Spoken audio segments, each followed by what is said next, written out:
예, 어, 시작하겠습니다. 마지막 과입니다.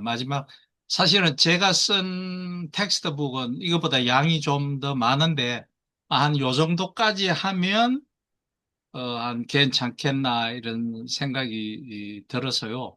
괜히 뭐 여러 가지, 그 잡화점에, 잡물, 다양하게 하는 것보다는 요 정도로 하면, 우리 요 모둠에서는 딱 좋을 것 같아서, 예. 제가 사실은 그 경제학 학위를 환경경제학으로 해서, 원래는 이제 환경 문제에 굉장히 깊은 관심을 가지고, 우리 성경의 그 창세기를 보면 정말 환경적으로 너무나 이상적이고, 굉장한 그 요즘 과학적으로 봐도 너무나 그 굉장한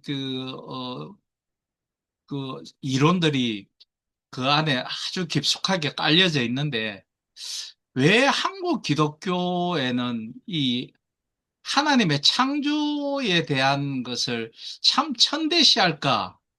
그리고 더 나아가서 한국 기독교만큼 환경에 위배되는 생활을 철저하게, 그러니까 굉장히 에너지 사용이 낭비할 정도로 한국 기독교회는 좀 에너지를 낭비하는 성향이 강하거든요.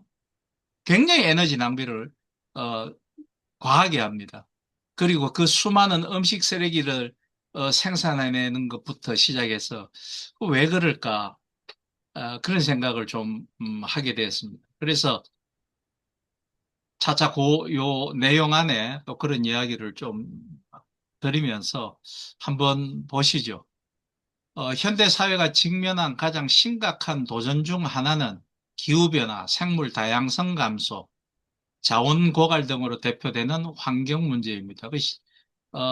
화이트헤드라는 아마 우리 이정만 목사님은 잘 아시겠지만 그 서양 현대 철학의 아주 대단한 그 신학자이면서 철학자인 화이트헤드 같은 사람은 자기가 신학자인데도 불구하고 뭐라고 하냐면은 현대 그 환경 오염의 주범은 기독교인이라고 딱 직통으로 이야기하거든요. 예. 그럴 정도로 이런 환경 문제가 심각한데, 하나님의 이 아름다운 창조를 가장 먼저 훼손하는 사람 개체가 다른 사람이 아닌 기독교인이라는 것은 이게 엄청난 역설이 좀 있는 거겠죠. 이러한 위기는 단순히 과학이나 경제의 영역을 넘어 인간의 삶과 전 지구적 생존을 위협하는 도덕적, 신학적 문제로 인식되어야 합니다. 근데 실제로 환경 문제와 신학을 연관해서 생각 안 하잖아요, 잘. 기독교는 성경에 기록된 창조 신앙에 뿌리를 두고 있으며, 이 창조 신앙은 인간과 피조물 사이의 관계, 그리고 그 피조 세계를 향한 인간의 책임에 대해 명확하게 제시하고 있습니다. 이제 21세기는 환경 문제가 핫 이슈로 등장할 환경의 세기가 될 것이 분명합니다. 환경 문제를 해결하려는 노력은 여러 분야에서 다각도로 이루어지고 있지만, 좀 더 나은 과학이나 진보된 기술, 그 어떤 것도 우리를 현재의 생태 위기에서 구할 수 없다고 봅니다. 따라서 성경을 통하여 나타난 창조주 하나님의 창조 세계, 환경 문제의 실태와 현 접근 방법의 한계점, 성경적 원리에 의한 대책 방안을 생각해 보고자 합니다. 자, 성경적 이해를 한번 보시면, 성경은 하나님께서 모든 만물을 창조하셨고 그 창조 세계는 보시기에 좋았더라고 선언하며 본질적인 가치를 지니고 있음을 강조합니다.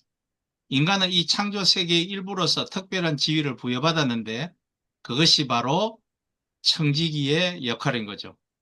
창세기 1장 28절에 다스림, 라다와 정복, 카바시의 이 구절은 흔히 환경 착취의 근거로 오용되어 왔으나, 이제 주로 이 구절 때문에 환경을 마음대로 피폐하게 만들었다. 정복이라는 이 단어 때문에 히브리어 원어와 성경 전체의 맥락에서 볼 때 이는 책임 있는 돌봄과 섬김의 통치를 의미합니다. 단순하게 정복이 아니라라는 거죠. 섬김의 통치. 이는 고대 근동의 왕들이 위임받은 영역을 잘 관리하고 백성을 보호하는 것과 같은 개념으로 쓰였다고 월터 브루그만이 이야기했습니다. 그리고 창세기 2장 15절에 경작하고 지키게, 그러니까 아바드하고 사마르, 이 구절은 인간에게 에덴 동산을 경작하고 지키게 했다고 명시하며 인간의 역할이 단순히 이용하는 것을 넘어 보존하는 책임에 있음을 명확히 한다라는 거죠. 하나님의 구원 계획은 인간에게만 국한되지 않고 모든 피조물을 포함합니다. 노아와의 언약도 그렇습니다. 하나님께서는 홍수 노아뿐 아니라 땅의 모든 생물과 언약을 맺으셨습니다. 이 언약은 하나님의 관심이 인간을 넘어선 모든 생명체에게 미치고 있음을 보여줍니다. 사실은 노아의 홍수를 이야기하면 창세기가 단순하게 신화가 아니라 이게 하나님의 틀림이 없는 말씀이라는 것을 너무나 잘 알게 환경적으로 자연 생태적으로 보면 그런데 제가 주로 그 한여름 그 장마철 되면 노아의 홍수를 설교를 가끔 합니다. 왜냐하면 우기 때 소나기가 쫙 오다가 햇빛이 갑자기 비치면 그 습기 때문에 어마어마하게 덥죠.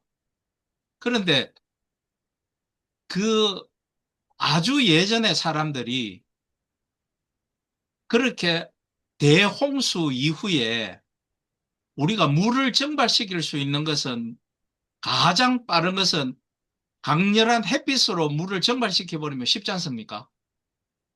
그런데 만약에 노아의 홍수 이후에 하나님이 햇빛으로 물을 증발시키려고 하셨다면 노아의 방주에 탄 사람들은 만두 찜통이 되는 거죠.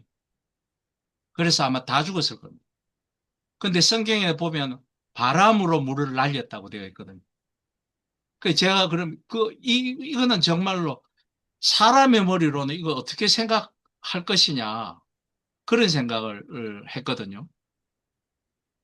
그래서 이제 셰익스피어도 성경이 만약에 사람이 쓴 것이라면 나는 그 사람을 하나님으로 믿겠다라고 셰익스피어도 그렇게 어, 어느 책에서 쓴 걸 제가 본 기억이 납니다.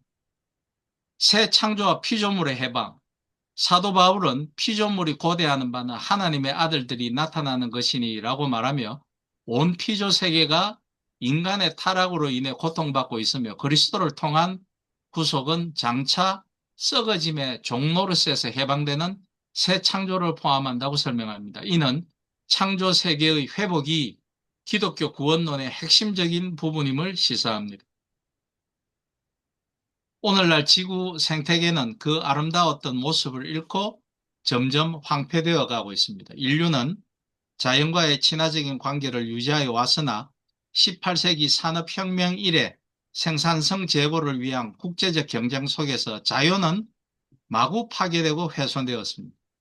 자연을 정복하라라는 말을 인간 편의 위주로 해석하여 인간과 자연은 대립과 주종관계로 변하였고 인간은 오만불손해졌습니다. 이제 우리는 자연으로부터의 도전과 반격에 직면하게 되어 범지구적 차원에서의 환경 파괴가 우리 생존을 위협하는 지경에까지 이르렀습니다. 인간은 창조주가 설계하신 정상적인 생태계의 순환 사이클에 제동을 걸어 지구 생태계의 스트레스와 불균형을 초래하였습니다. 이미 아시겠지만 미세 플라스틱이라든지 그 다음에 요즘은 아예 그런 이야기도 이제는 안 하는 것 같아요. 제가 조금 전에 귤을 하나 책상에 오기 전에 귤을 하나 먹었는데요.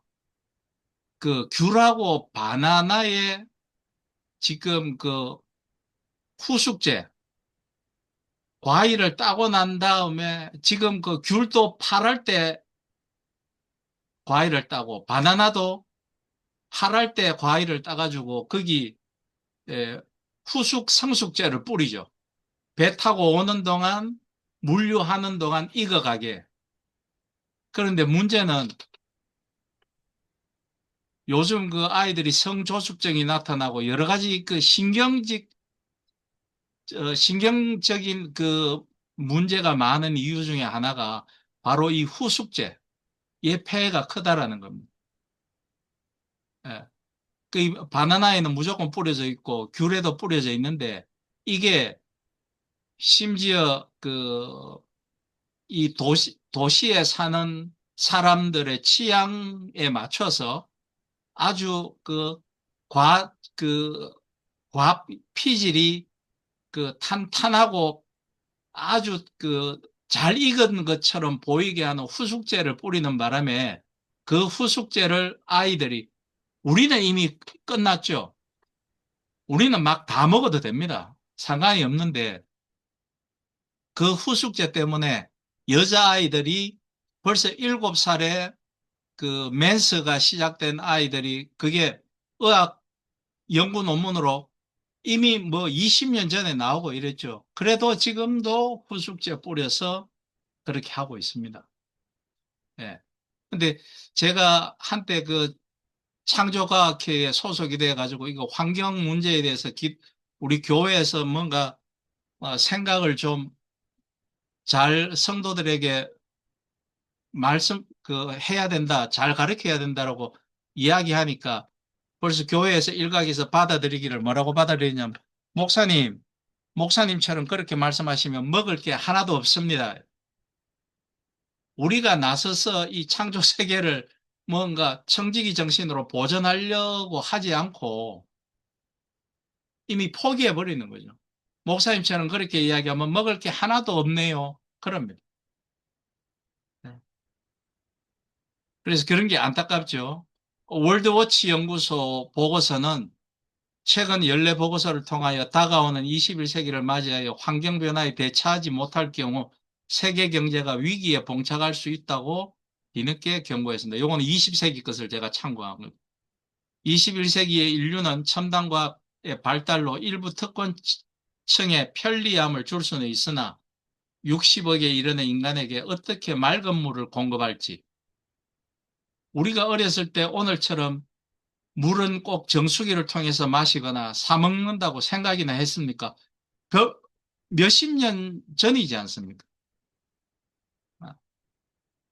하루에도 수백 종 감소하는 생물의 멸종을 어떻게 감소시킬 수 있을지, 생태계 유지에 필요한 기본 에너지를 어떻게 공급할 수 있을지 아직 대책이 없는 것입니다. 오늘날 환경은 경제를 넘어서 생존에 이르렀기 때문에 강, 강물을 막아서 자국의 수량을 확보한다든지 그 여러 가지 에너지 문제, 에너지가 무기화된 지는 벌써 뭐 50년도 지난 이야기지 않습니까? 이렇게 환경오염이 급속도로 가속화되고 있는 이유는 무엇입니까? 첫째, 이 피조 세계는 인간만을 위한 끝없는 욕망을 충족시켜 주기에는 분명한 물리적 한계를 지니고 있죠. 이 현상은 엔트로피 증가의 법칙으로 설명할 수 있습니다. 우리는 살아가기 위하여 한정된 에너지 자원 중 한 형태의 에너지를 다른 형태로 변환시켜야 하는데 예, 이 과정에서 엔트로피는 항상 증가하고 그러니까 흐트러짐이 증가한다는 거죠. 모든 것이 했을 때 딱 정렬이 되는 것이 아니라 감소되고 없어지고 소멸되고 흐트러진다는 거죠. 무질서해진다는 게 엔트로피 법칙이지 않습니까? 엔트로피는 항상 증가하고 사용 가능한 에너지는 시간이 지남에 따라 감소합니다. 또 이 법칙은 한 곳에 질서를 창출하고자 하면 다른 한 곳에 더 큰 무질서를 낳는다는 충격적인 법칙입니다. 따라서 과학기술의 무한한 발전은 비례적으로 엔트로피의 무한한 증가를 초래합니다. 그러니까 우리가 따뜻하게 살기 위해서 기름을 계속 떼어야 하는 것처럼 기름을 떼기 위해서는 자연에서 채취를 하면 그 자연의 균형은 무너지는 거지만 우리는 따뜻해진다. 그러니까 그런 거죠. 우리는 산업의 발달과 기계화로 인한 대량 생산 과정에서 더 많은 엔트로피를 증대시킵니다. 예컨대 도시라는 시스템을 보면 생산 활동에서 식료, 에너지, 재료 등과 저엔트로피 자원인 물, 공기 등을 원료로 한 산업 활동 결과 쓰레기, 폐수, 배출가스 등의 흔적을 남기게 됩니다. 그 결과 고엔트로피 부산물이 남게 되는데 그 부산물이 바로 환경 공해인 거죠. 우리가 자원과 에너지를 100% 재활용할 수 있다면 엔트로피 발생이 없는 상태가 되는데 이것은 실제적으로 불가능하죠. 폐기물 재활용 체계만 보더라도 폐자원을 재수집하는 과정에서 또 다른 에너지를 필요로 하여 반드시 여분의 엔트로피를 남겨놓게 됩니다. 그러니까 무질서한 게 또 생겨난다라는 거죠. 재활용 쓰레기를 재처리하기 위해서 에너지를 써야 되니까. 한 번 지나간 시간을 되돌릴 수 없는 것처럼 한 번 생성된 엔트로피는 외부의 개입이 없이는 절대로 낮출 수 없습니다. 우리는 시간의 화살인 엔트로피가 한없이 증가하는 것을 바라만 볼 수가 없습니다. 우리의 노력과 지혜로 한없이 증가하는 엔트로피의 증가 속도를 늦추어야 할 의무가 있습니다. 자연을 이용만 할 것이 아니라 자연에서 얻은 물질을 자체의 순환고리에서 청결히 보존하고 그렇게 이용한 자연을 무해한 방식으로 다시 되돌려줘야 하는 지혜가 필요합니다. 엔트로피 법칙은 우리에게 새로운 에너지 이용 기술과 자원 절약 및 재이용 등 삶의 양식을 새로이 바꿀 것을 요구하고 있습니다. 그러니까 이게 문제라는 거죠. 그러니까 예전에는 어떻습니까? 우리 전부 다 어린 시절에 소위 그 재래식, 푸세식 화장실을 이용하셨죠. 냄새는 좀 많이 나지만 괴롭지만 특히 여름이 되면 더 괴로웠죠. 그러나 그것을 예전에는 똥장군이라는 통에 그걸 받아다가 밭에 뿌렸지 않습니까? 그래서 그걸 거름으로 해서 채소류들이 자라고 식물이 자라서 그게 다시 우리 입으로 들어오는 거죠. 이게 사실은 어떻게 보면 완벽한 그 라이프 사이클이 이루어지는 거죠. 자원의 재활용이 이루어졌던 거고. 그러나 어느 순간 그것이 완전히 바뀌어지게 됩니다. 이제 강물에 우리가 소위 그 워터크린 우리 좌변기가 물로 씻어 내리는 방식으로 해서 이제는 강물도 썩어 들어갔는데 그 강물을 다시 하수종말 처리장에서 처리를 해가 깨끗한 물을 흘려보내는 대신에 또 에너지가 하수종말 처리장에 사용되는 만큼 엔트로피가 증가하게 되는 거죠. 결국은 한쪽은 계속해서 우리가 그렇게 하는 순간 한쪽은 계속해서 자연이 파괴되어지고 하나님의 창조 이 세계는 무너져가고 있다가 되는 겁니다. 그거를 이제는 좀 늦춰야 된다는 거죠. 두 번째로 환경 파괴로 연결되는 일부 계층의 소비주의 문화의 확산. 이거 제가 뭐 그냥 쓰려고 일부 계층이지만 이제 사실은 전 계층이죠. 소비는 현대 사회를 특징짓는 상징 중에 하나입니다. 1920년대 미국에서 시작된 소비주의는 급속도로 개발도상국까지 퍼져가고 있고 최근 일회용 경제를 특성으로 한 소비주의는 지구 생태계를 더욱 심각하게 파괴하고 있으며 지구 경제 역시 지구 생물권에 비해 지나치게 거대화되고 있습니다. 현재 전 세계 인구의 5%밖에 안 되는 사람들이 지구 한편에서 전 세계 자원의 3분의 1을 소비하고 저 5%도 지금은 한 2, 3%로 봅니다. 그러니까 경제적인 양극화뿐만이 아니라 에너지, 그 다음에 자원의 이용에 대한 양극화도 지금 현재 심각하다라는 거예요. 또 다른 곳에서는 많은 사람들이 식량 부족으로 기아에 허덕이고 있습니다. 제가 예전에 최초로 미국에 가서 공항에 내리니까 제가 얼마나 놀랐는지 모릅니다. 왜냐하면 거기는 전부 다 이 펫 피플, 돼지들만 살더군요. 공항에. 뭐 여자 히프가 막 달보다 더 큰 여자 히프가 둥둥둥둥 떠다니고 그래서 그 사람들이 뭘 먹는가 봤더니 어마어마하게 고열량의 그 식품 그런 것들을 그 전부 다 지방성 있는 것들을 끊임없이 먹어대니까 뭐 햄버거도 저는 보고 놀랐습니다. 이렇게 크나? 그리고 엄청나게 많은 안에 패티, 치즈, 뭐 이렇게 두꺼운 거를 먹고 한쪽에서는 그렇게 먹지만 한쪽에서는 너무나 못 먹어서 굶어 죽어가는 이런 불균형을 어떻게 할 것인가. 그래서 한쪽은 기아에 허덕이고 있는 거예요. 전 세계 소비 사회를 밑받침하고 있는 경제 주체들은 인류가 지구 자원에 가한 피해에 가장 큰 몫의 책임이 있습니다. 예를 들어 온실효과의 주범인 탄산가스 배출량의 3분의 2가 소비계층의 화석연료 사용으로 배출되고 있습니다. 또한 산성비를 일으키는 황산화물과 질소산화물 전체 배출량의 4분의 3이 산업국가들의 연료 사용으로 배출됩니다. 지난번에 볼리비아 대통령이 유엔에 가서 그런 말을 했죠. 왜 당신들은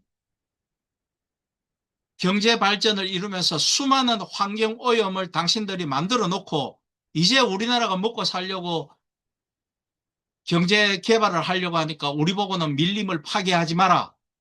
왜 그딴 소리를 하느냐. 우리도 먹고 살아야겠다. 그래서 참 아이러니하다는 걸 제가 봤거든요.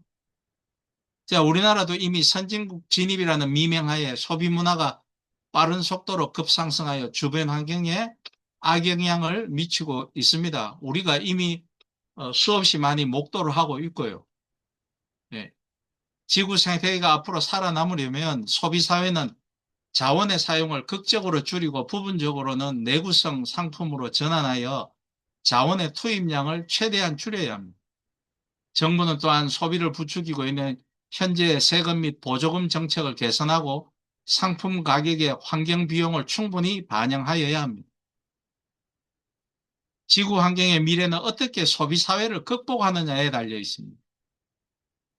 지금 가만히 보십시오. 새로이 어떤 제품, 우리 그 생활에 있는 생활 제품들 중에 가전제품이 가장 새로이 많이 만들어지고 그거에 전부 다 고에너지를 사용하는 것들입니다. 컴퓨터를 비롯, 스마트폰을 비롯, 예, 언제부터 우리가 밖에다가 빨래를 안 맡기고 아예 요즘은 신혼부부는 세탁기에 따라 붙는 게 건조기가 따라 붙죠. 그 건조기만 따라 붙느냐? 요새는 또 뭐 스타일러? 그래서 밖에 입었던 옷을 집에 와서 안에 탁 걸어놓고 하면 안에서 세균도 잡아주고 먼지도 털어주고 스타일러. 벌써 이런 것들이 별 필요가 없을 것 같은데 소비를 끊임없이 부추기는 거죠. 예. 교회에 지어진 거 보십시오.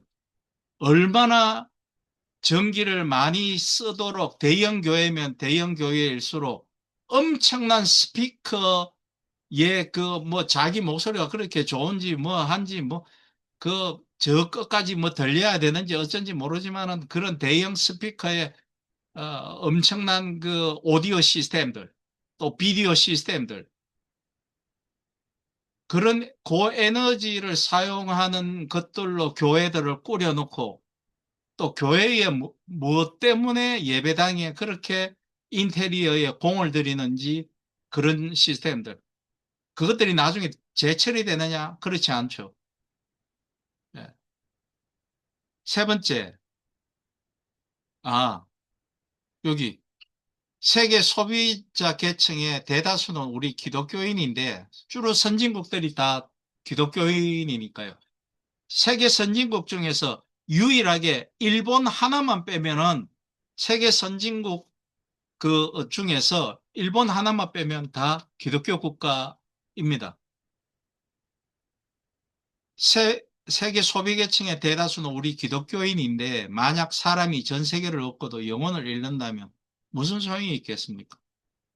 부자가 천국에 들어가기는 낙타가 바늘구멍으로 들어가는 것보다 더 어렵다라는 성경 말씀에서 중요한 교훈을 찾을 수 있다는 것. 하나님의 창조 세계를 이렇게 에너지 고갈이라는 자원의 고갈로 몰아넣어 놓고 너희들이 천국에 들어가려 하느냐? 그런 말씀이 생각난다 이거죠. 셋째, 도시화 정책으로 인한 환경 파괴. 산업혁명은 대량 생산, 대량 소비를 추구하였고 녹지와 물기를 인공적으로 변화시켜 도시화로 이어졌습니다. 그러니까 요즘은 다시 강 주변, 하천 주변을 원래 자연 생태계로 돌리자. 돌로 그 축대를 쌓고 그래서 물기를 그 굽이쳐 도는 것을 바로 하는 것이 아니라 굽이쳐 돌던 것은 그대로 굽이쳐 돌게 하라. 그렇게 해놓으니까 요즘은 다시 고기들이 살아나는. 그러니까 이게 문제가 이명박 씨가 4대강 개발한다고 보를 만들고 물기를 난리를 쳐놨잖아요. 그러니까 그걸 지금 그 보를 다 없애니까 살아나더라. 예. 우리나라에서도 도시와 거대화, 대량화로 물자가 한 곳에 집중됨으로써 환경 파괴가 가속화되었습니다. 과거 50년 동안 국민 총생산량은 40배, 자동차는 100배로 증가하였고, 농촌 인구는 과거 50년 동안 우리나라가 경이로운 것은 1962년도에 우리나라, 그 당시에 지금은 뭐 GDP라고 하지만 그 당시에는 GNP죠.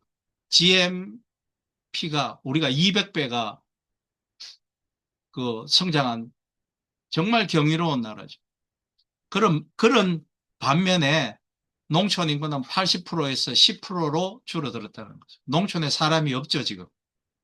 도시화가 이루어지기 위한 필수 조건 중 하나는 수자원 확보인데 현재 우리나라의 물 소비량을 보면 물의 양은 빈국이나 물 소비는 선진국을 능가하고 있습니다. 물 소비량이 1인당 하루 398리터로 독일의 2배가 넘고 영국을 포함하여 선진국보다 훨씬 많은 물을 소비하고 있는 것입니다. 제가 언젠가 어떤 커뮤니티를 우연히 보다가 깜짝 놀란 게 있어요. 그 무슨 그 이야기를 다 차치하고 하루에 아침에 일어나서 샤워 한 번, 저녁에 퇴근해가 집에 와서 샤워 한 번 안 하는 인간이 인간이냐라고 어떤 주부가 글을 올렸더라고요. 그런데 이게 우리가 언제부터 이렇게 목욕을 사랑하는 민족이 되었나 싶더라고요. 예. 우리 목욕은 그저 예전에 1년에 정기적으로는 2번이죠. 추석 전에 한 번, 설 전에 한 번. 여름에는 뭐 그 강에 가서 멱을 감으니까 빼고. 저는 그 기억이 있습니다. 그 목욕을 자주 안 갔던 그런 기억이 어릴 때 분명히 있거든요. 저는 도시에서 자랐는데도. 예. 근데 요즘은 이 사람들이 전부 다 무슨 강박증, 저도 강박증이 좀 강박증 없는 사람이 있겠습니까만은 강박증이 좀 있는데도 불구하고 그 너무 빨래, 그다음에 이 목욕, 샤워에 집착하는 것이 아닌가 하는 그런 생각을 좀 하게 됐습니다. 그래서 정부가 물 전략을 유도하기보다는 과대하게 책정된 1인당 물 수요량으로 용수 공급 계획을 수립하고자 하였으니 생태계 파괴를 무릅쓰고 무리하게 동강댐을 건설해야 한다는 계산은 당연히 나올 수밖에 없고 지금도 대구 같은 경우에는 부산 같은 경우에는 용수 확보를 하기 위해서 부산 같은 경우에는 이웃 양산과 울산의 취수댐에서 물을 끌어오느냐 마느냐 낙동강에서 낙동강 물을 끌어오느냐 마느냐 대구에서는 뭐 저 밀양에 있는 물을 갖다 쓰느냐 마느냐 뭐 그렇게 하고 있는 거죠. 그래서 벌써 지자체 간의 그 물 확보 경쟁이 아주 치열하게 이루어지고 있는 거죠. 한 나라 안에서도. 넷째, 기존 환경운동의 방향이 인간 위주의 환경운동이었다는 겁니다. 우리나라만 해도 환경단체는 무수히 많다고 합니다. 그러나 대다수의 단체가 지금까지 인간만을 위한 환경운동을 추진하여 왔습니다. 기존의 환경윤리를 부르짖고 있는 기존의 시민단체는 환경오염의 주 원인이 경제발전, 물질만능, 자본주의 사상이라고 하여 시민운동 차원에서 도덕, 양심, 윤리의 회복이 환경 문제를 해결할 수 있다고 주장합니다. 그러면서도 역설적으로 환경 보전을 금전적 가치의 차원에서 강조하며 경제적 가치로만 재평가하고자 하였습니다. 이러한 사고방식은 환경을 경제적 가치로 생각하는 인간 중심의 이기주의죠. 그러나 가치를 위한 보전은 결국 수단으로 전락하게 되며 보전을 위한 절약은 인간을 탐욕의 노예로 만들게 됩니다. 기존 운동단체는 환경보전은 수단이 아닌 하나의 목표이며 단순한 경제적 논리에서의 접근으로는 환경의 진정한 보존과 회복이 불가능함을 알아야 할 것입니다. 실제적으로 어, 환경운동단체가 지금 우리나라에서 다 좀 굉장히 약화되어 있거나 다 분열되어 있습니다. 다른 운동으로 지금 다 이렇게 빠져나가고 있죠. 자, 교회와 기독교인들의 성경적 대응 방안 또는 대책 방안이라고 하겠죠. 자, 위에서 언급한 환경 문제에 대하여 교회와 기독교인들은 성경적 이해를 바탕으로 환경 문제에 대해 다음과 같은 구체적인 실천 방안을 모색했으면 좋겠습니다. 첫 번째, 신학적, 교육적 대응, 창조 신학을 확립하자. 교회는 창조 신학을 예배와 교육의 중심에 두어야 하겠다. 그래서 우리가 이해해야 하는 창조 신학은 그 9번의 각 주에 보시면 초월 계시로서의 창조주 하나님과 그 피조 세계에 대해 계시를 기반으로 하는 신앙 학문. 그러니까 창조과학하고 틀립니다. 창조과학, 창조신학. 이게 창조론하고 또 틀립니다. 창조론은 또 여기서 이야기하면 길어지니까. 그래서 이런 그 창조신학, 하나님의 창조 행위와 그것을 우리가 어떻게 삶의 영역에서 하나님의 그 창조 정신을 우리에게 맡겨진 청지기 정신을 이루어 나갈 것이냐 하는 그걸 교회에서 좀 생각을 해야 되겠다, 가르쳐야 되겠다 이 말씀입니다. 예배를 통한 그러니까 저는 그렇기 때문에 교회에서 정치 이념 이야기하는 자들이 한심스러운 겁니다. 우리 본래의 본질적인 것에 할 게 더 많은데, 자, 예배를 통한 환경의식고치, 절기나 특별한 예배 시 창조의 아름다움과 피조세계 보존의 중요성을 강조하는 설교와 기도, 찬양을 포함시켜야 합니다. 제가 합동교단이지 않습니까? 저는 그 신앙생활을 통합에서 시작했습니다. 어린 시절에. 통합에서 시작해서 대학교 2학년 겨울까지 있다가 교회를 그만두고 23년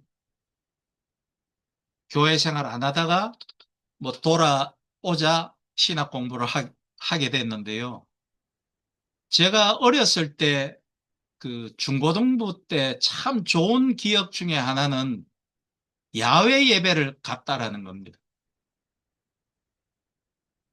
제 고향이 울산이니까 울산에서 야외 예배 갈 때 좋은 데가 너무 많거든요.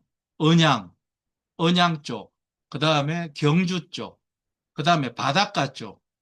가면 바닷가 나름대로의 그 정치 안에서 하나님의 그 창조 자연을 만끽할 수 있었고, 거기에 참 감사했었고. 그런데 제가 목사 되고 나니까 우리 합동교단은 야외 예배 금지더라고요. 그러니까 실제로 주일날 야외 예배했는 목사가 질의 받더라고요. 그래서 내가 이 교단을 잘못 선택했나? 이, 이 자들이 약간 정신 나간 놈들이 아닌가? 이런 생각을 제가 하게 됐어요. 그렇습니다. 그 다음 성경 공부 및 교육 프로그램, 청지기 사명, 구원의 보편성 등 환경 관련 성경적 가르침을 체계적으로 교육하여 교인들의 의식 변화를 유도합니다. 그래야 삶이 변화되는 거 아니겠습니까? 지금 이미 많이 늦었잖아요. 계속 기복신앙을 이야기하고 물질적인 복만 이야기하다가 가난한 성도들이 이렇게 많아질 줄 불과 10년 전에도 생각하지 않았던 거죠. 그러나 10년 전에도 벌써 20년 전에도 이런 걸 외치고 있었습니다. 그러나 우리들의 목소리는 아주 하찮죠. 예. 대형교회 목사가 우리가 30년 이야기하는 것보다 대형교회 목사의 30분이 더 중요하게 가치로 받아버리니까. 예. 우리가 이야기해봐야, 목사님이 그렇게 이야기해봐야 아무도 안 듣습니다.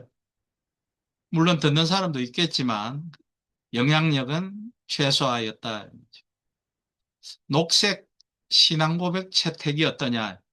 교단 또는 교회가 환경 보존을 위한 신앙의 실천 항목으로 명시하는 신앙고백이나 선언문을 채택합니다. 실제로 뭐 신앙고백까지는 아니더라도 환경운동의 가장 그 진보적인 대가 있습니다. 아시겠지만 카톨릭이죠.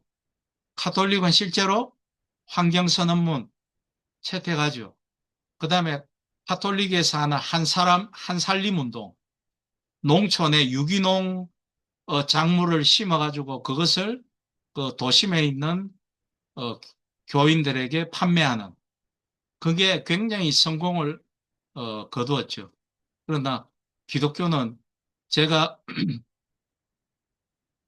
우리 합동총회에 이런 거 우리도 빨리 이게 벌써 이 이야기도 15년 전 이야기입니다. 15년 전에 우리도 그 인터넷 안에 장터를 만들고 그다음에 전국 각지 경양 각지에 있는 그 농업하는 우리 성도들에게서 유기농 농법을 그 진작을 시키고 해서 그걸 우리가 도시에 있는 예배당에서 그거를 다 어, 내 어디 가가지고 우리 합동은 장자교단으로서 뭐 장자가 잘 된 예는 성경에는 없습니다만은 그 말만 하고 이런 거라도 좀 하자. 절대 안 합니다. 그게 중요한 게 아니니까 그들에게는. 자, 그 다음은요. 기독교인 개인의 일상생활은 환경윤리가 구현되는 핵심 공간입니다. 소비 습관을 변화시키자. 절제와 나눔의 정신에 입각하여 과도한 소비를 지양하고 친환경적이며 공정하게 생산된 제품을 선택합니다. 저는요, 혹시 목사님들 한번 시도 한번 해봐 주십시오. 뭘 제가 옛날에 할라 했냐면, 그 소규모 농장을, 도심에 있는 교회에서 소규모 농장을 교회 지역에, 교회에서 하는 겁니다. 그래서 뭐 시간 나는 사람 월요일 가든 뭐 토요일 가든 가서 어, 작은 농장을 가꾸어 보면 제가 한때 그거를 저희 교회에서 했는데요. 정말 이 생명이라는 게 이게 하나님의 손이 아니고서는 이렇게 자랄 수 없겠구나 하는 걸 느끼겠더라고요. 그리고 지금도 저희 아이들은 그 제가 250평 밭을 빌려가지고 그 소규모 250평이 어마어마하게 크대요. 원래 그 노는 200평이 한 마직이고 밭은 250평이 한 마직인가 그렇더라고요. 그래 빌려서 했는데 250평이 그렇게 넓을 줄 몰랐습니다. 그래가 땅이 반이 놀았습니다. 근데 아이들이 지금까지도 거기 밭을 일구고 거기서 끓여 먹던 라면이 그렇게 맛있는 라면이 없었다고 지금도 이야기 저희 아이들은 하거든요. 이걸 교회에다가 농장을 요즘은 노는 땅들이 워낙 많으니까 그렇게 해보면 어떨까 그런 생각도 합니다. 에너지 절약 및 효율 증진, 검소한 생활을 실천하며 가정과 직장에서 에너지 사용을 줄이고 재활용을 생활화하자. 예를 들어 겨울에 내복 입는 거죠. 예. 그게 에너지 절약의 이제 첫 번째 그게 되는 거고요. 음식 소비와 절제, 육류 소비를 줄이고 이거는 특히 이제 공장식 축산 문제에 대한 윤리적 고려 때문에 예, 또 음식물 쓰레기를 최소화하는 식생활을 실천. 아파트 음식 쓰레기 얼마나 넘칩니다. 예, 문제죠. 환경 문제는 사회적 불평등과 밀접하게 연관되어 있으므로 교회는 정의 실천의 관점에서 접근해야 한다.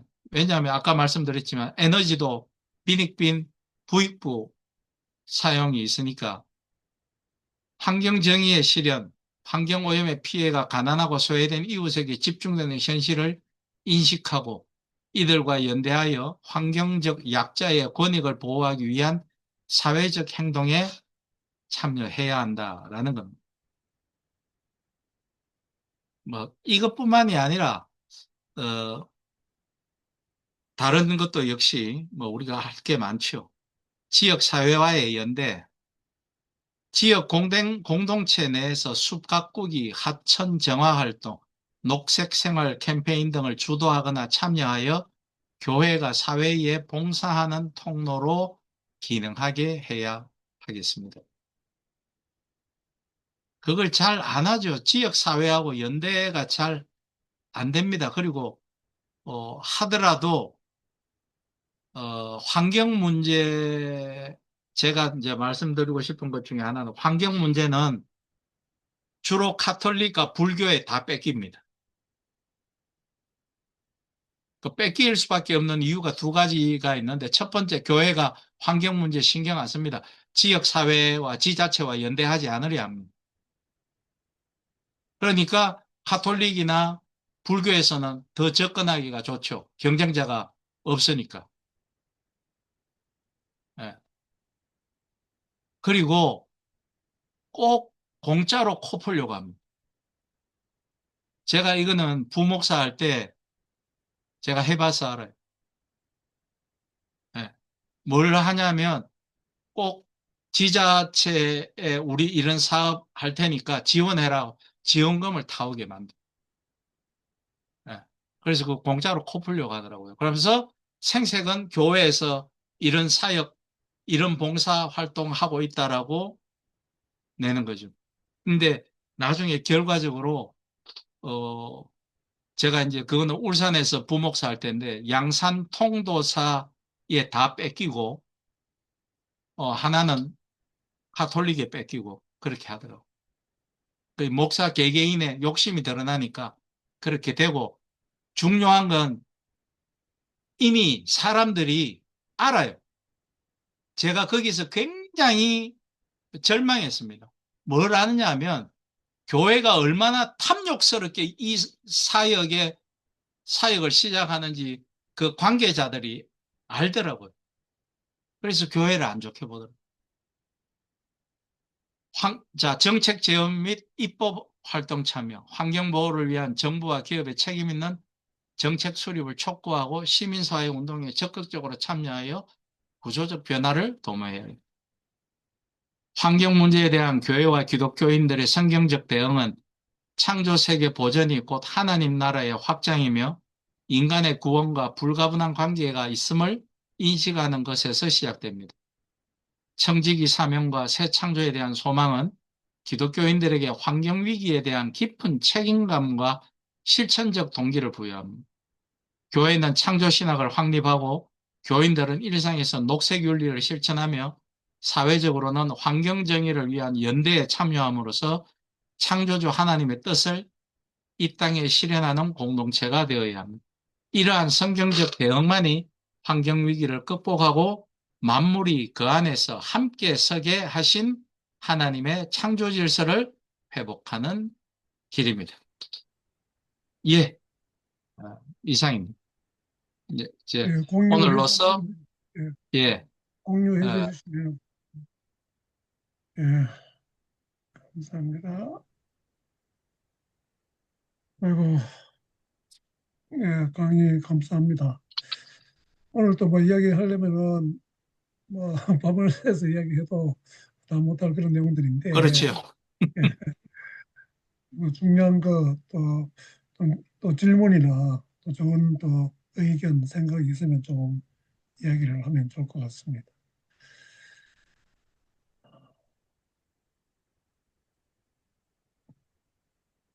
아니, 누가, 실제적으로 교회 일반에서 우리가 환경 운동이라든지 이런 이제 소위 어 하나님의 창조 이 세계에 관해서 환경 운동을 벌여 나가거나 에너지 절약 운동을 하는 그런 게 좀 적은 것은 사실 아니겠습니까? 뭐 교회에서도 그렇게 하시는 교회들이 있습니까? 실제 뭐, 저도 그 신앙생활 처음은 통합적에서 했죠. 근데 교우 신학은 이제 고신에서 했는데, 그 당시에는 환경에 대한 이야기 별로 없었고, 단지 그 이제 노동운동, 그 사회 참여적인 어떤 그런 차원에서 하는 그걸 그 대구 제일교회에서 집회하는 이런데 제가 좀 보기도 하고 이제 이런 거 기억이 나고 환경에 대한 이야기는 사실 교회에서는 거의 들어본 기억이 없어요. 어, 그래서 사실은 교회에서 좀 신학적으로 잘 연구된 것을 좀 교인들한테도 잘 알리고 가르치고 그렇게 해서 교회 공동체가 그런 운동에 동참할 수 있도록 지도자들이 힘쓰고 하면은 그나마 조금이라도 이제 좀 사회에 기여할 수 있는 이제 그런 아주 좋은 그 기회가 될 건데 거의 그런 걸 이제 들어본 기억이 없습니다. 우리 이신건 교수님은 저기 교단이 성결교죠? 맞죠? 마이크 켜시고요. 마이크가 꺼져 있었어요. 네네, 성결교회입니다. 예, 성결교는 좀 어떻습니까? 교단 차원에서 환경 운동하지는 아직 않고 있고요. 음, 환경을 시해요.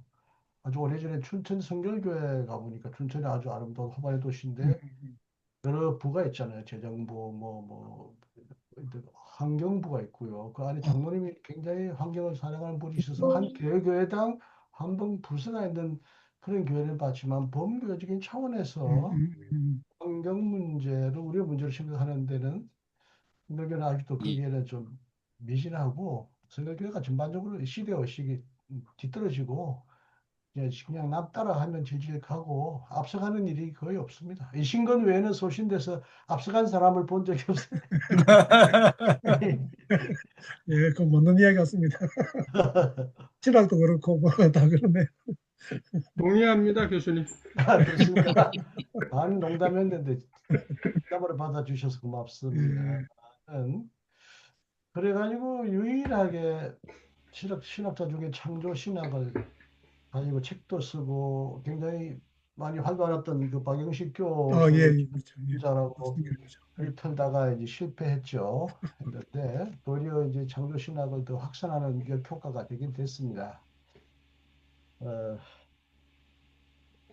우리 제가 나가는 교회는 일주일에 한 달에 두 번씩 환경 보호 걷기 지역 사회 여러 가지 목사님과 합쳐가지고 늘 걷기 운동을 하고 굉장히 환경에 대하여 우리가 차를 얼마나 탔으면 탄소세를 내듯이 교회 헌금 내라 돈을 모아서 우리 전 태양광 만들겠다 아끼자 우리 교회 내에도 아주 그 뭐라 그러나요 그 환경이 좋은 물건을 쓰는 걸 뒷면에서 쓰게 하고 수시로 교인들 물건을 사지 말고 아끼자 서로 나누어 교인들끼리 물건을 서로 주고받는 행사를 하고, 우리 교회는 굉장히, 우리 특히 내가 다니는 교회는 아주 진보적이기보다는 깨어있는 교회라 그런 운동을 개교의 차원에서 열심히 합니다만 아주 소수죠. 예. 우리 전기 뭐야 태양열 이야기하니까 우리 김정일 목사가 지금 태양열로 지금 전기 예. 하고 있죠. 예. 어떻게 그렇게 하게 된 계기가 뭐 환경이 좀 측면을 생각했는지 아니면은 경제적인 측면에서 그랬는지 잘 모르겠는데 어떻습니까? 뭐 여러 가지를 다 고려했는데요. 제일 중요한 것은 결국 환경입니다. 아, 예. 예, 환경 문제에 대해서 이렇게 가볍게 생각하면 안 되기 음, 때문에 음, 그래서 마침 저희 집에 옥상에 그 태양열 발전하면 좋다고 음, 그렇게 판정이 나서 음, 그래서 했어요. 근데 뭐 덕을 많이 보죠. 많이 음, 보는데 여튼 제가 한 몇 해 전에 독일의 동독이죠. 라이프치히에 가서 한 며칠 있다 왔는데 거기서 놀란 것은요. 그렇게 공기가 맑을 수가 없어요. 음, 네. 아주 그냥 독일은 이 환경 보호 운동을 어린이들부터 이렇게 철저히 하더군요. 그래서 음, 저희 손주가 지금 이제 중학교 1학년짜리가 있고 우리나라로 치면 그래요. 중학교 1학년짜리 있고 초등학교 4학년짜리가 있는데 애들이 학교에 가서 환경 보호 운동하는 그런 서클을 만들어서 활동을 하더라고요. 하는데 일주일에 한 번 내지 두 번은 데모를 한대요. 데모. 그러니까 어른들한테 이런 것은 고쳐달라. 음, 예를 들면은 뭐, 뭐 어디다가 오물을 많이 버린다든지 뭐 아니면은 무슨 자동차를 뭐 많이 타고 다니는 공회전 같은 것을 많이 한다든지 뭐 이런 것에 대해서 그것을 개선하라고 하는 시위를 해요, 시위를. 피켓을 딱 만들어 가지고 시위를 하면은 이것을 선생님들이 다 사진을 찍어 가지고 학교 홈페이지에다가 올리고 거기 교육청 홈페이지에다가 올리고 교사들이 또 그걸 지지한다 이러면서 또 음, 그런 글도 써놓고 이러면은 교육청 같은 데서 이거 반드시 관계자들한테 이야기를 해서 이거 고쳐야 되겠다. 뭐 이런 식으로 해서 그러면 그 관계자들도 그래 학생들이 이것 때문에 데모를 하고 있는데 우리가 좀 잘 새겨 듣겠다, 고치겠다.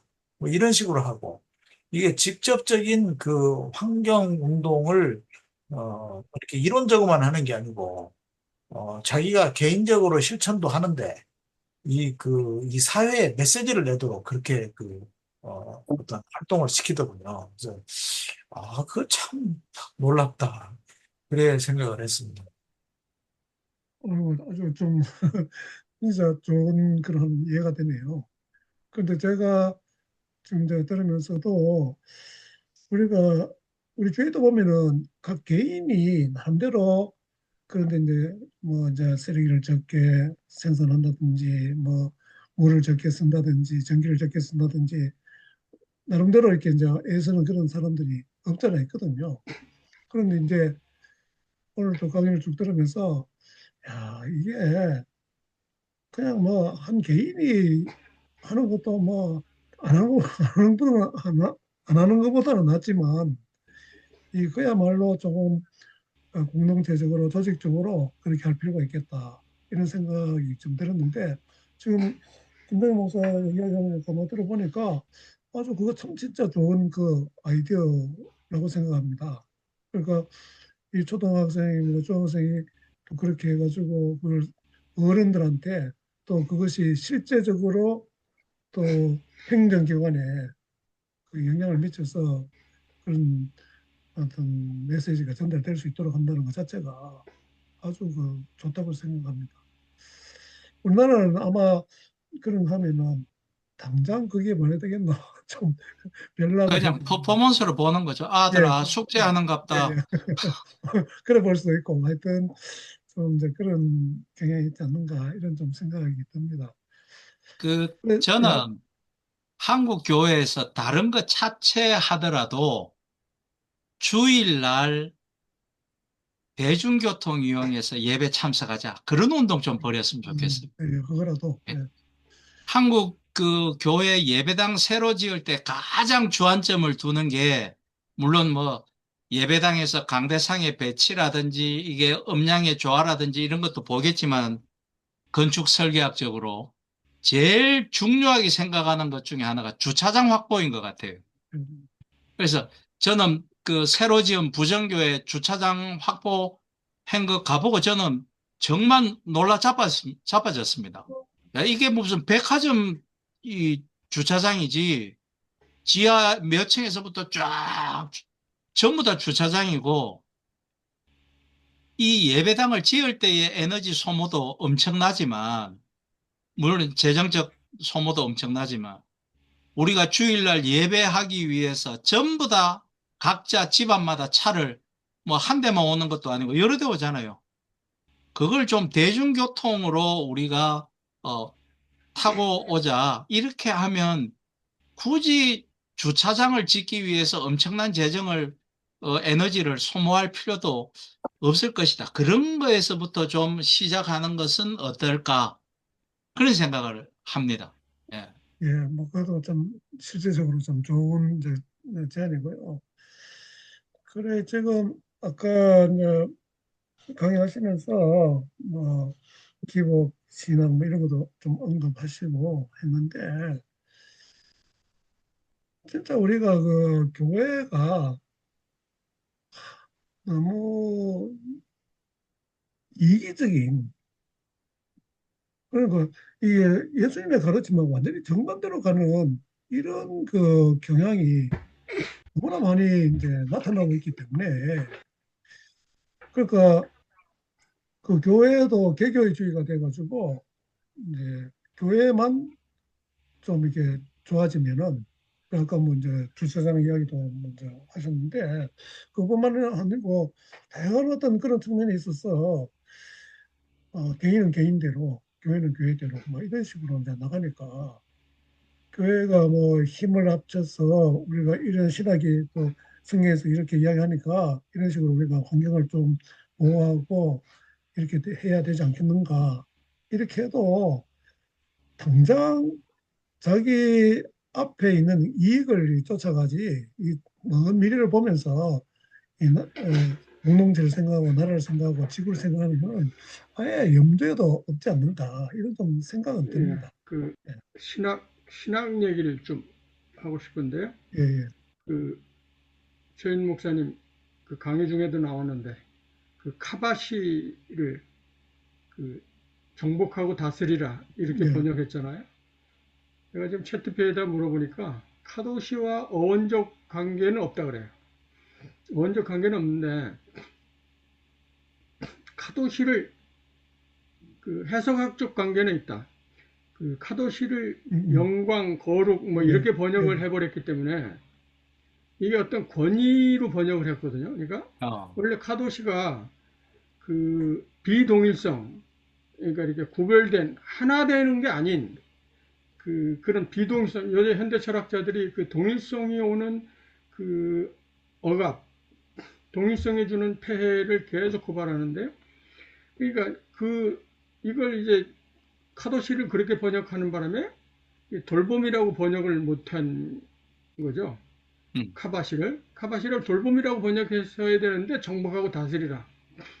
그러니까 저는 고대 지금 성서 번역이 번역 자체가 자본주의에 오염됐다.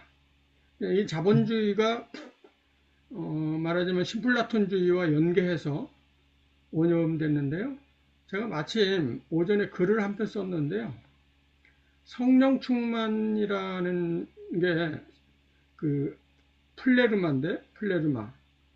그 성서에 플레르마라는 단어가 없다는 겁니다. 성령하고 연계돼서. 그러니까 플레레오가 이제 아버지 하나님과 아들 하나님과의 관계에서 그 아들 하나님을 설명할 때 이렇게 채워지는 걸로 플레레오를 쓸 뿐이지 성령의 관계에서 충만하다는 이런 그 성서 자체가 없는데, 그럼 왜 성령 충만이라는 말이 나왔냐? 이게 역시 이제 신플라톤주의 용어거든요. 그러니까 완성된 거. 신플라톤주의가 그러니까 우리가 완성한 거를 그 선으로 여기고, 그 결핍 이런 걸 이제 부패 타락으로 여기는 건데, 그 행복이라고 하는 게 이제 말하자면 우리 기독교 믿음에 들어왔는데요. 믿음을 가지면 행복한다. 이게 이제 성서에 없는 건데, 그 아구스티누스가 그 퀴케로의 호르텐시우스라고 하는 이게 행복론인데요. 그거를 읽고 기독교로 개종하게 됩니다. 스플라톤주의에서 개종을 한 건데요. 그래서 이분이 행복을 갖고 들어왔어요. 제가 이제 이 글을 쓰게 된 거가 이제 지젝의 글을 읽다가 이걸 썼는데요. 지젝은 그러니까 풍요가 그 풍요에서 결핍을 경험하지 않으면 결코 불행하다. 그러니까 끝없이 풍요는 우리를 불행하게 한다. 이렇게 썼더라고요. 그래서 그 체코의 당시 70, 80년대 풍요롭지 않으면서 자신들이 행복했던 그 많은 글들이 있다고 그래요. 그러니까 이웃의 풍요를 보면서 우리는 언제든지 그렇게 할 수도 있지만 우리는 그렇게 풍요를 추구하지 않는다. 뭐 이랬다는 거예요. 그러니까 우리 이제 그 교회가 너무 성장 일변도 신자유주의 이거를 이제 믿음의 어떤 은혜 뭐 이런 개념으로 들어와가지고 그 신학 자체가 현대적 정신사유와 배치됩니다. 전혀 달라요. 아주 후지게 됐어요. 그러니까 이걸 바꾸지 않으면, 그러니까 신학 자체를 바꾸지 않으면 그 환경 이런 문제라든가 모든 문제, 정말 교회가 그 사회로부터 고립되는 그걸 벗어날 수 없을 겁니다. 여기까지만 하겠습니다. 예, 아주 역시 이정만 동의합니다. 목사님, 예, 이제 마이크 켜시고 예. 예, 강의를 잘 들었습니다. 근데 이제, 환경을 보존하는 거는 뭐 참 반드시 이제 필요한데, 그런데 이제 환경을 보존하자니 이게 이제 비용이 든단 말이죠. 그러니까, 환경을 보존하자고 해놓고는 저 미국부터가 뭐 파리 기후협약에서 빠졌잖아요. 그렇죠? 중국은 지금 오염물질을 최대 배출하는 그런 나라인데, 말은 뭐 참여한다 그러지만은, 개도국이라는 그런 이유로 굉장히 이제 미온적으로 이렇게 하고 있단 말이죠. 그죠? 양강이 그냥, 다 빠져버리니까. 나머지 뭐 유럽이 뭐 우리는 하자고 하고 뭐 이렇게 하지만, 다른 나라들은 또 우리 개도국인데 왜 우리 보고 하라 그러냐 해가지고 또 빠져버리죠. 그러니까 이게, 환경을 보존하는 그 비용 부담을 안 하려고 뭐 배뱅이를 치는 거예요. 세계 각국이. 예. 그런 이게 이제 기후 변화를 강조하는 사람들이 보기에는 지금 벌써 늦었다. 예? 이라고도 보고 있는 그런 상황이라서, 야, 이걸 참 어떻게 이걸 해결해 나갈 것인가. 이제 그런 이제 뭐 좀 주관적인 이제 그런 생각이 들어요. 그리고 제가 이제 경제학을 공부하는 그런 입장에서는 이게 또 이제 우리가 환경을 오염하기까지 오게 된 게 결국은 땅의 문제, 빈곤의 문제를 그동안에는 이제 인류가 당면한 가장 큰 문제가 빈곤이었거든요. 그죠? 산업화되기 직전까지 예를 들어서 19세기 초에 가장 선진국이라고 하는 영국에 평균 수명이 한 35세 정도밖에 안 됐어요. 그러니까 그 홉스가 얘기한 대로 자연 상태에서 인간의 삶은 단명하고, 예, 무지하고, 고독했다. 그렇게 얘기를 하잖아요. 그죠? 그러니까 인류의 역사를 돌아보면은 오랜 기간 동안 그렇게 빈곤 속에서 뭐 소수의 이제 지배층을 빼고는 그렇게 살아왔기 때문에 어떻게 하면은 이 빈곤의 문제를 해결할까가 인류의 그 최고의 염원이었고, 그렇게 하다 보니까 근대 초에 과학이 발전하고 과학기술 문명이 이제 싹트게 되면서 산업화, 산업화 기간 불과 200년밖에 안 되잖아요. 그리고 인간이 좀 풍요롭게 살게 된 것도 실은 뭐 100년 남짓, 예, 그 이전에는 정말 참한 삶이 인류의 삶이었고, 그리고 인류의 역사를 뭐 수만 년, 뭐 수십만 년으로 본다면은 그 대부분의 삶은 환경에 지배당하는 삶이었단 말이죠. 환경이라는 게 그게 녹록한 게 아니고 수많은 자연재해와 맹수와 전염병과 이런 것들이 호시탐탐 인간의 생명을 노렸기 때문에 그것과 싸우는 것도 힘겹게 싸워가지고 사실 우리가 자연을 좀 컨트롤할 수 있게 된 것도 한 200년밖에 안 돼요. 이제 그런 상황에서 인간이 그래도 어느 정도 인권 문제를 해결하고 이제 보니까 그렇게 또 뒤돌아보니까 환경에 이게 많이 오염이 돼버린 거예요. 그러니 너무나 당면한 문제 해결에 치중하다가 보니까 좀 과도하게 환경을 참 남용해버린 그런 어떤 착오가 있긴 있었던 거죠. 그래서 지금은 환경을 개선하는 것은 뭐 분명한 과제인데 이거를 이제 어떻게 할 거냐. 그러니까 이게 어, 경제학적인 관점에서는 흔히 우리가 말하는 그렇다고 발전을 멈춰야 되느냐? 그것도 또 안 돼요. 이 자본주의 사회는 소비를 멈춰버리면은 외나무 뭐라 그럴까 외바퀴 무슨 자전거처럼 앞으로 안 가면은 넘어지는 그런 체제란 말이죠. 그러니까 소비도 어느 정도 또 계속 해야 돼요. 소비가.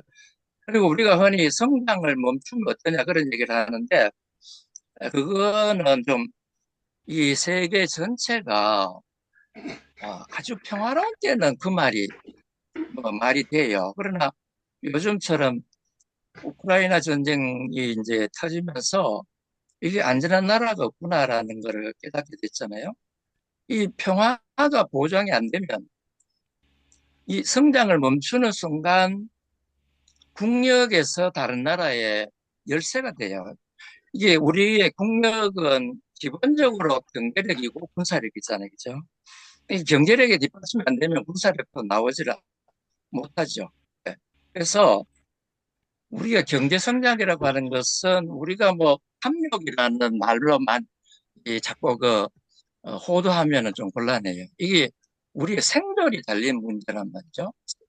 성장이 안 되면은 결국은 우리 주변 국가, 뭐 북한에 비해서도 열세가 되고 결국은 그래 되면은 10년 지나면 군사력도 열세가 돼요. 우리가 지금 성장이 되니까 그래도 주변국들이 우리를 뭐 옛날처럼 무시하지 못하잖아요. 그런 거죠. 그런 점에서 우리가 환경이라는 거를 문제고 해결해야 되지만 그러나 동시에 이제 에, 발전의 문제도 여전히 갖고 있고 그래서 지속 가능 발전 혹은 지속 가능 성장이라는 거를 우리가 추구할 수밖에 없다라고 이제 저는 생각을 하고 있어요. 그리고 이게 이제 환경을 접근하는 물론 이제 뭐 최 목사님은 환경경제학 전공이니까 뭐 더 아시겠지만은 환경을 대하는 태도에서 그야말로 어, 뭐 영어로는 이제 deep ecology 뭐 이렇게 표현하잖아요, 그죠? 아주 심층적인 생태주의자들은 이 자연 자체도 인간과 똑같은 생명을 가졌다라고 보고 아예 이거 발전 자체를 못하게 하는 거죠. 그러니까 나- 도로를 건설하기 위해서 나무도 어, 이게 쳐내지 못하는 왜 나무도 똑같은 생명이니까 이렇게 돼버리면은 이게 이제 저는 이거는 그래도 하나님이 우리에게 어떤 어,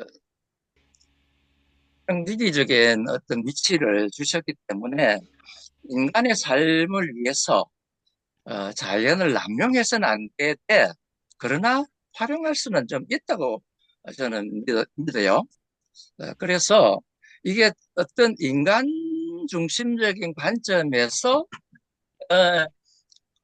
어, 환경과 인간의 발전을 양립시키는 것이 바람직하지. 자연과 인간의 생명을 동일선상에 놓는 거는 사실은 그 창조 원리에 저는 안 맞다고 봅니다. 그래서 이제 너무 환경 지상주의적으로 나가는 거는 그게 과연 성경적이냐? 저는 그거에 대해서 좀 동의를 하지 않고요. 이거는 좀 지역적인 건데 아까 그 화이트헤드라고 하셨는데 제가 기억하기로는 린 화이트 주니어라고 이제 기억이 돼요. 그 사람이 이제 자연을 훼손하는 것이 기독교 때문이다라고 이렇게 이제 사이언스지에 이게 이제 역학관의 논문인데 사이언스지에 실렸어요. 그래가지고 왜 그러면 기독교가 자연 훼손의 어떤 원흉이냐? 그 사람의 주장은 이 애니미즘이 그 전에 있었는데 모든 자연 만물에 다 신령이 깃들어 있다 이렇게 봤잖아요. 그거를 없애버린 게 기독교라는 거예요. 그러니까 자연을 신화화해버린 그런 주범이 기독교이기 때문에 기독교가 환경 파괴의 주범이다. 막 이렇게 이제 주장을 했어요. 그래서 한번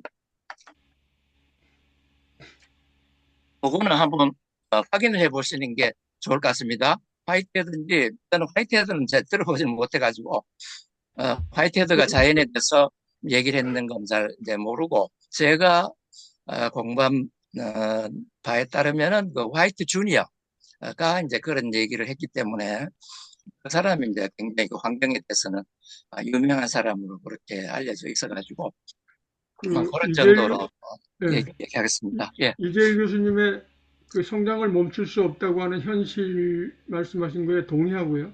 그래서 전적으로 동의합니다. 그래서 베냐민이 뭐라고 하냐면 생산과 소비라고 하는 그 죄의 없는 종교다. 자본주의가 종교라고 하거든요. 근데 교수님 그 경제학자한테 제가 이런 말씀드려 죄송하지만 사토 구에의 지속 불가능한 자본주의라는 책이 있어요. 그 일본 젊은 학자가 쓴 건데요.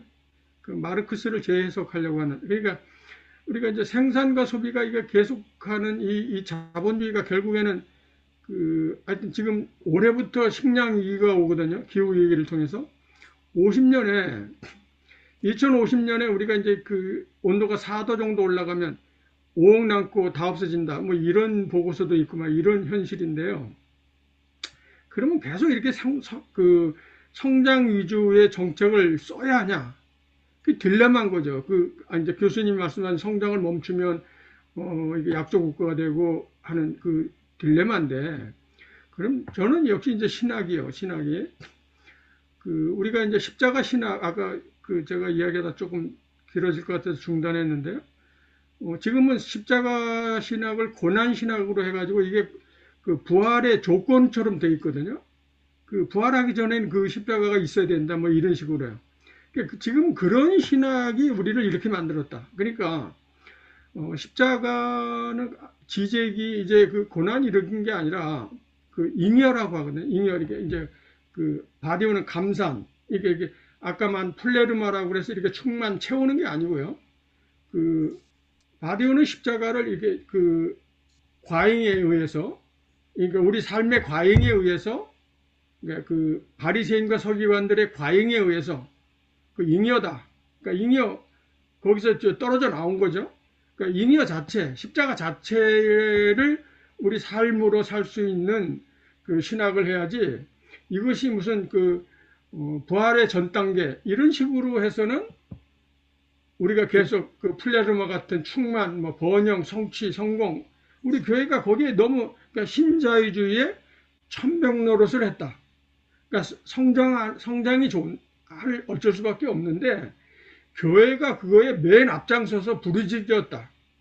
이것만큼은 피해야 되지 않겠나 그런 생각입니다. 예, 뭐, 제가 신학을 잘 몰라가지고, 이제 그 뜻은 잘 모르겠습니다만, 지금은 이제 시대가 바뀌어가지고, 이제 신자유주의 시대는 이제 간 것 같아요.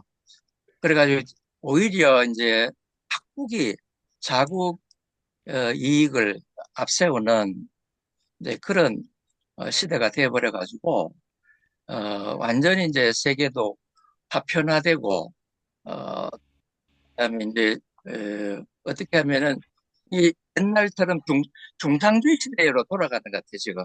어, 국이 이제 자기 이익만을 추구하는 이제 그런 시대가 돼가지고 신자유주의 시대는 벌써 트럼프 뭐 일기 이전에는 그 말이 통했는데 지금은 이제 시대가 바뀌고 있는 것 같습니다.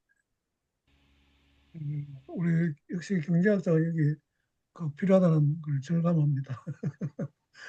오늘 강의에도 지금 이제 들어보니까 경제하고 환경은 너무 밀접한 관계가 있구나 하는 걸 지금 또 이제 또 배우게 되는데, 그래서 저는 뭐 환경도 잘 모르고 경제도 잘 모르고 뭐 신학도 잘 모르는 그런 입장에서 쭉 들어보니까 어, 결국은 이제 우리가 지금 그동안 인류 역사를 통해 가지고 이제 그나마 좋다고 하는 이제 그런 제도가 지금 이제 남아 있다고 이제 우리가 이제 생각을 한다면은 이 자본주의 체제가 그나마 좀 좋은 제도다. 그다음에 민주주의가 좋은 제도다. 뭐 이런 식으로 이제 쭉 될 거 아닙니까? 그러면 자본주의는 어쩔 수 없이 이제 뭐 이제 역사는 그렇게 이제 흘러왔고, 그런데 제가 생각할 때 뭐 그런 세세한 내용은 모르지만은 결국 그 자본주의 그 체제 시스템 자체가 아까 뭐 이철 교수가 이야기했듯이 이제 성장하지 않으면 안 되는 그런 또 시스템으로 저는 뭐 이해가 되기 때문에 그게 이제 그걸 갖다가 어느 정도 조금 이렇게 컨트롤할 수 있는 뭔가 있어야 되겠다는 이런 좀 생각은 들고, 그 다음에 이제 환경 문제 이것도 경제하고 아주 밀접한 관계가 있기 때문에 뭐 하나를 갖다가 아까 다 이야기하셨잖아요. 환경을 많이 강조하면 또 경제가 또 문제고, 경제를 많이 강조하면 또 환경이 또 문제가 될 수 있는 이런 부분이 있기 때문에 이거를 어, 뭐 단칼에 뭐 이렇게 해결할 수 있는 이런 방법은 없지 않는가 이런 생각을 하고요. 그걸 두 마리 뭐 토끼를 잡는다 이런 의미보다는 그 두 가지를 갖다가 이제 우리의 현실이라는 것을 딱 이제 인정하고 받아들인다면 그러면 해결할 수 있는 방법이 뭐가 있겠나? 저는 결국은 인간의 탐욕이라고 생각해요. 어쨌든 자본주의도 그렇고 환경 문제도 그렇고 거기에서 모든 문제가 나왔다고 이렇게 이제 저는 이해가 되고 이제 그렇게 해석할 수 있다고 저는 이제 봅니다.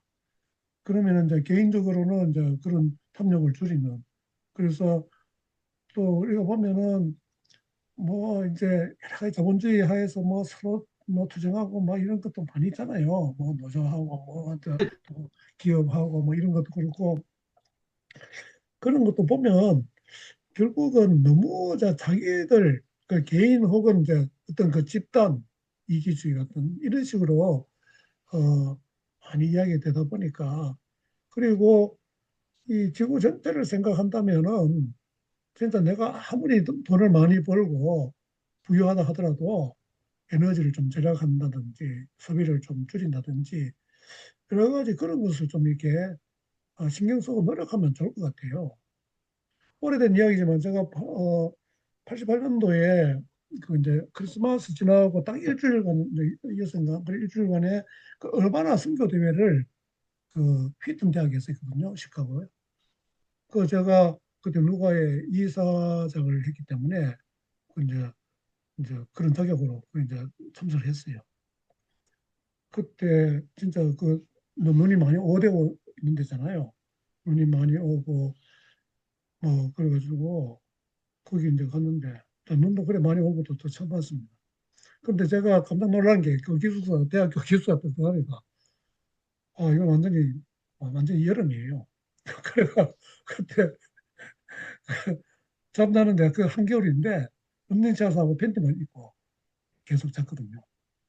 그리고 그다음에 이튿날 그게 음식이 나오는데 아침에 가니까 뭐 시리얼 종류도 뭐 말도 뭐 되게 많고 그다음에 뭐 빵 종류라든지 뭐 하여튼 뭐 우유하고 뭐 다양하게는 저도 뭐 그런 걸 뭐 또 한국에서 다 못 봤으니까 먹고 있는데 점심 때 가니까 진짜 완전히 놀라는 게 뭐 고기 하면 뭐 이런 게 많죠. 제가 이틀 그거 먹고 완전 실사를 해버렸어요. 한국에서 못 먹던 그 기름 것을 먹고. 그래서 제가 그때 야 미국 진짜 이게 잘 사는구나. 제가 말로만 듣던 이제 그 미국인데 그것을 이제 완전히 그 이제 체감을 한 거죠. 그런데 우리가 지금 이제 환경이라든지 이런 걸 돌이켜 보면은 그렇게 할 이유가 없단 말이죠. 그 적당한 온도에 그걸 해가지고 또 음식도 적당하게 그냥 하면 되는데 그 미국은 자체가 뭐 이제 돈이 많으니까 어쨌든 그런 식으로 이제 어, 뭐 손님을 뭐 접대한다는 그런 의미에서 그래 했는지 그건 모르겠지만 제가 볼 때 원래 뭐 그래 했던 것 같아요. 그러니까 그거 한 사람 미국 한 사람이 예를 들어 아프리카 뭐 가난한 나라에 뭐 몇십 명을 이게 먹여 살릴 수 있는 이제 그런 정도가 되지 않겠나. 저는 이제 뭐 그런 생각까지 이제, 이제 하게 된 거죠. 그러니까 이게 저는 코스모폴리탄이 되지 않으면 이 환경 문제는 결코 해결할 수 없겠다. 이런 좀 생각은 들고 있어요. 그러니까 이게 국제적으로 협력해야 되고, 그러니까 우리가 한 나라에서도 서로 협력하고 해가지고 보면 지금 우리나라도 뭐 지자체 이게 많이 활성화돼서 보니까 아까 다 이야기하셨잖아요. 서로 막 이제 싸움하는 거예요. 뭐 그런 게 뭐 한두 가지가 아니잖아요. 그러니까 그거를 진짜 남을 생각하는. 그래서 저는 요즘 뭐 계속 꽂히는데 그 성경 말씀이 내 이웃을 내 몸과 같이 사랑하라고 하는 이거 계속해서 꽂혀가지고 그리고 뭐 동양적으로 이야기하면 역지사지 이런 거 우리가 계속해서 교회에서 가르치고 그걸 실천하고 이래 하기만 해도 조금이라도 좀 나은 방향으로 가는데 우리 기독교계가 조금 기여할 수 있지 않겠나 하는 그런 좀 생각도 해보긴 하거든요. 맞습니다. 아까 저는 이정만 목사님 독서 수준에 엄청나게 제가 놀랐는데, 예, 아까 사이토 고에이 말씀하셨거든요. 이 사이토 고에이가 그 일본 도쿄대학의 1987년생 교수입니다. 자본론으로서는 또 알아주는 교수인데, 이 사이토 고에이가 그 제로에서 시작하는 자본론이라는 책을 냈고, 그 다음에 낸 책이 지속 불가능한 아까 말씀하신 자본주의입니다. 그러니까 제가 그 지속 불가능한 자본주의 책을 읽으면서 느낀 게, 아, 결국은 이 환경 문제를 해결하고 우리가 이 자본주의의 선한 부분을 계속해서 키워나가기 위해서는 이게 교회밖에 답이 없다라는 생각을 하게 됐습니다. 이게 양쪽을 소위 한쪽을 놓으면 한쪽을 취할 수밖에 없는 건데 이게 우리 기독론에서는 이걸 다 취할 수 있겠다 이런 생각이 들었고요. 그래서 교회에서 이런 환경 문제를 신학적인 차원에서 다루면 이게 세상에 대한 결국은 답이 되지 않을까라는 생각을, 물론 그 안에도 여러 가지 조정하고 새로이 또 연구해야 될 것들이 많지만 그런 생각을 하게 됐습니다.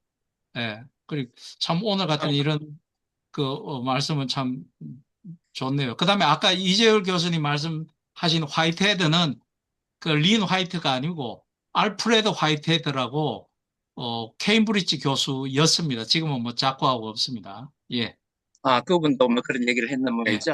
예. 이게 이제 환경오염이 이제 자본주의의 산물이라고 하는데, 물론 이제 자본주의가 뭐 그런 게 있습니다만은, 이게 체제를 불문하고, 뭐 공산주의든 뭐 사회주의든 산업화를 하면은 어느 나라든지 다 오염을 시키게 돼 있거든요. 과거에 뭐 구소련이라든가 뭐 중국이라든가 산업화를 시작하니까 다 오염을 시키는 거예요. 그러니까 이게 꼭 체제 문제가 아니고 이 공업 문명을 일으키면은 다 그 부산물이 나오니까 이게 환경 오염은 되게 돼 있다. 그러면 이제 그러면은 뭐 다른 체제는 산업화 안 하느냐? 산업화 안 하고는 가난의 문제를 해결할 수 없기 때문에 다 산업화를 하려고 한단 말이죠. 그래서 이제 우리가 태제 문제하고 오염 문제하고는 좀 다르게 생각해야 된다. 그런 거죠. 예, 그것도 잘 지적해 주셨는데 사실은 그 산업화는 갈로 안에 넣고 이제 한 이야기고 그런 게 다 일단은 뭐 당연한 그런 이야기라고 또 생각은 하는데 이제 제가 이제 자본주의에 대해서 저는 뭐 경제 잘 모르지만은 그냥 문외한이지만은 좀 생각해 보면 자본주의 체제가 완전히 어떻게 보면 이게 경쟁 체제라 뭐 그렇게 해도 되는지 모르겠지만 제가 볼 때는 뭐 그래요. 이제 그것 때문에 뭘 자꾸 이제 자원도 낭비하고 뭐 이제 산업화만 이렇게 많이 하고 이렇게 하면은 이윤을 추구하고 뭐 이렇게 나가다 보니까 결국 이제 그걸 아주 더 가속화시킨 그런 하나의 체제가 아닌가 그런 뜻에서 이제 자본주의에 이제 좀 혐의를 많이 이제 덮어 씌우고 하는데 그런 건 있는데 그것도 잘 지적해 주셨어요. 그 문제도 말이죠. 한번 예. 이런 얘기 한번 해볼게요. 음, 그 중세 때는 음, 길드라든가 이런 거를 조직해가지고 음, 경쟁을 철저하게 배제를 했어요. 그러니까 음, 예를 들어서 우리가 이제 뭐 그 옷을 짜잖아요. 음, 옷을 짜는데 업자들마다 똑같이 짜야 돼. 이게 조금이라도 다르면은 길드에서 벌을 내려요. 그러니까 음, 완전히 경쟁을 말살시키고 그런 체제였는데, 음. 그럼 어떻게 되느냐? 이게 성장이 안 되는 아, 거예요, 이게. 예. 모든 거를 누구 하나 더 티 나가면은 이거는 바로 벌을 줘버리기 때문에 잘할 필요도 없고 잘하려고 해서도 안 되고 기존에 내려오는 그대로만 해야 되기 때문에 한국 경제가 수백 년 동안 성장이 없었거든요. 이런 문제가 있어서 그 애덤 스미스가 이 경쟁을 시켜야 되겠다. 경쟁을 허용해야 이게 경제가 좀 성장을 하지. 경쟁을 묶어 놓으면은 완전히 이거는 어, 그대로 유지밖에 안 된다는 거죠. 그러니까. 근데 이런 문제가 있어서 우리가 이제 지나친 경쟁은 사실 피곤하고 뭐 스트레스도 쌓이고 그러잖아요. 그래서 경쟁이 지나치지는 않도록 우리가 좀 억제를 할 필요는 있지만 경쟁 자체를 나쁘다고 보고 음. 경쟁 자체를 억압하려고 하고 이래 가지고는 이 발전이 없어요. 또 그런 점도 우리가 생각을 해야 됩니다. 예, 그것도 좋은 뭐 이제 이야기인데 그 이야기를 들으니까 제가 조금 이제 표현을 좀 바꾸자면 이 자본주의가 탐욕을 부추기는 어떤 그런 체제가 아닌가. 이게 또 여기에 대해서 또 이제 사실 이야기가 있을 수 있겠지만 저는 결국은 이제 인간의 어떤 그 욕심 탐욕 때문에 이렇게 된 것이 아닌가. 뭐 그래 좀 이야기하고 싶어요. 우리가 기독교니까요. 그 가난한 사람은 복이 있다는 이 예수의 황당한, 진짜 정말 황당한 말이죠. 가난한 사람이 복이 있다는 이 황당한 말을 우리가 믿어야 되기 때문에 이런 문제가 생기고, 우리 그 황당한 말을 교회에서 좀 믿어, 아니, 어때 조금이라도 우리는 믿어야죠. 너무너무 황당한 말이거든요, 그게. 예? 그랬으면 어떻게 했어요? 그게 우리가 성소인데, 예수가 그렇게 말했는데, 그걸 좀, 보다 더 황당한 말은 강남의 부자교회에서 목사님들이 부자들 너희들 화가 있을지어다 저기 있을지어다 이런 설교 안 하잖아요. 뭐 끊임없이 복을 받는 게 기독교인의 자꾸 욕망이고 제가 탐욕을 기도 이제 목사님부터 제목인데 자꾸 탐욕을 느끼는 무한 성장은 세상에 불가능하거든요. 오늘날 선진국처럼 모든 땅에 지구에 있는 나라가 잘 살려면 지구가 몇 개나 더 수십 개나 있어야 된다잖아요. 불가능하다는 거예요. 지구 자체가 감당을 못하고 자원이나 환경이.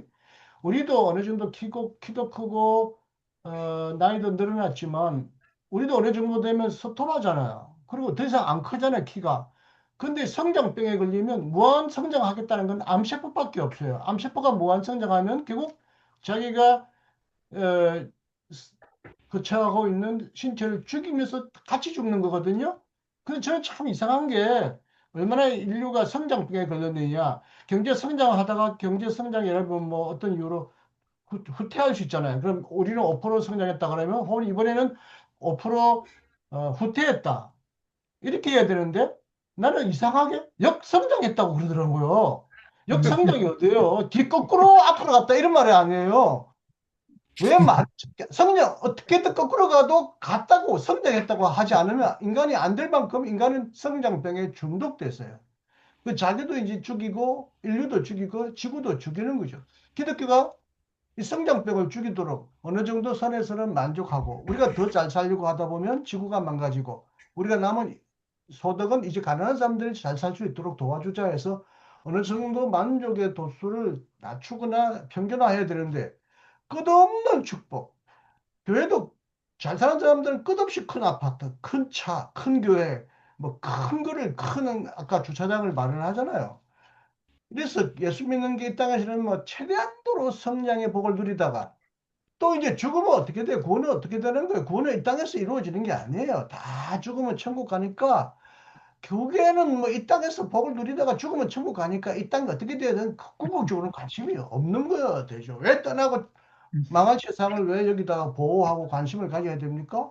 내만 잘 먹고 잘 살다가 남이 어떻게든 말든 내가 예수 잘 믿는 그것 때문에 복 받았다가 죽어서 천당 가면 되니까 못 사는 놈들은 뭐 복이 없는 거고 예수 잘 안 믿는 거고 뭐 그런 거지 뭐 소식이 우리 기독교가 창조를 환경을 설교 제목으로 삼는 경우가 기장교회나 소수교회 외에는 없어요.